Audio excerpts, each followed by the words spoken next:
routine. We only have one mic this week, as you can tell, thanks to the ATUS help desk at Western Washington University. We are outside, it's about 30 degrees because it's so packed inside. We got 7 beers here to keep us warm and this heat dish. If you're new to the beer blog, we rank our beers on a scale of 1 to 5. 1 being don't order this, and 5 being order a growler to go.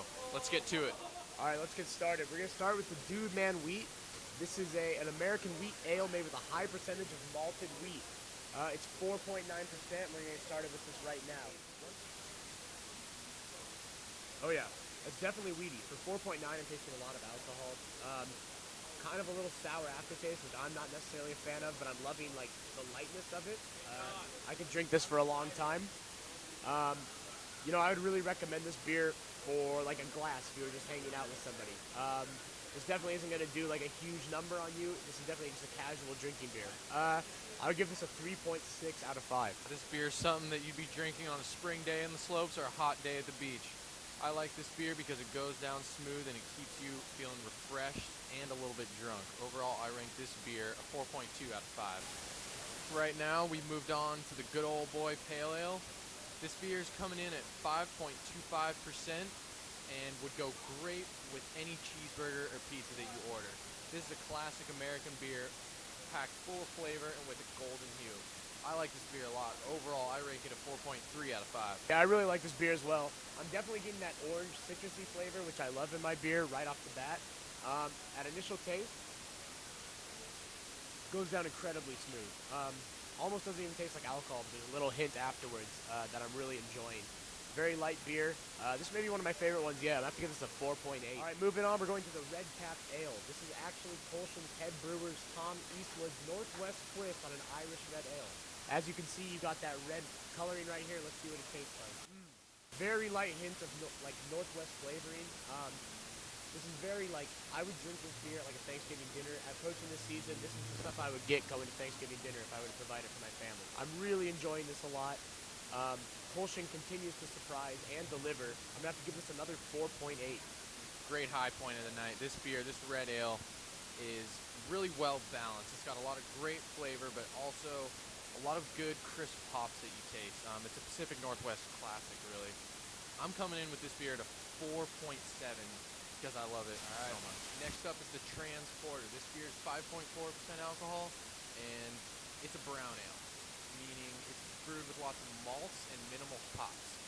So this beer at first sip, wow, it's packed with a lot of flavor and it goes down smooth. Personally, I don't mind brown ales. It's not my first choice, but this one I would definitely order on any given day.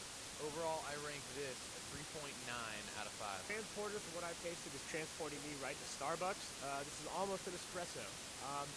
I can wake up and drink this and be ready to go for the school day. Not really, don't do that.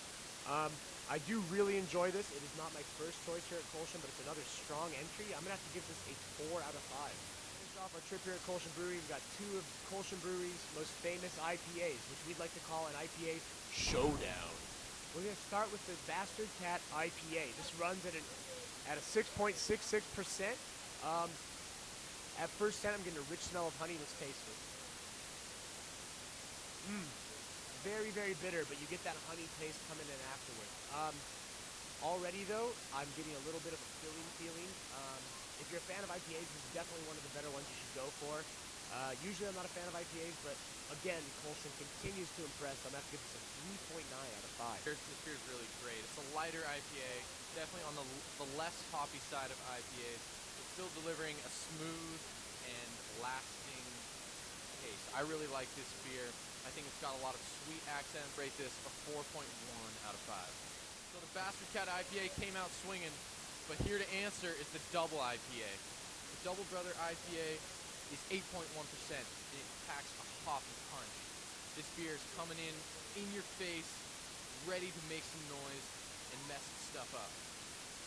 This beer, it almost has a bit of a sour presence. You know, it's definitely like the evil stepbrother of the Bastard Cat.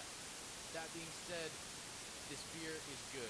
Overall, I rate this beer a 3.9 out of 5. Interesting pick. Initial smell with the double IPA. I don't know if this is a flattering thing, but it smells almost like medicine. At initial taste, You can definitely taste that 8.1% right off the bat. I'm not really getting any flavor besides, once I said medicine, I can't get out of my head. Um, if the Bastard Cat IPA is a Dr. Evil, the double IPA is a mini-me, in my opinion. I'm going to have to give this the lowest grade of the night with a 3.2. Here at Kulshan Brewery, it continues to impress from its $6 for 6 tasters to its multiple different beers. It's an amazing atmosphere. It's packed on a Thursday night.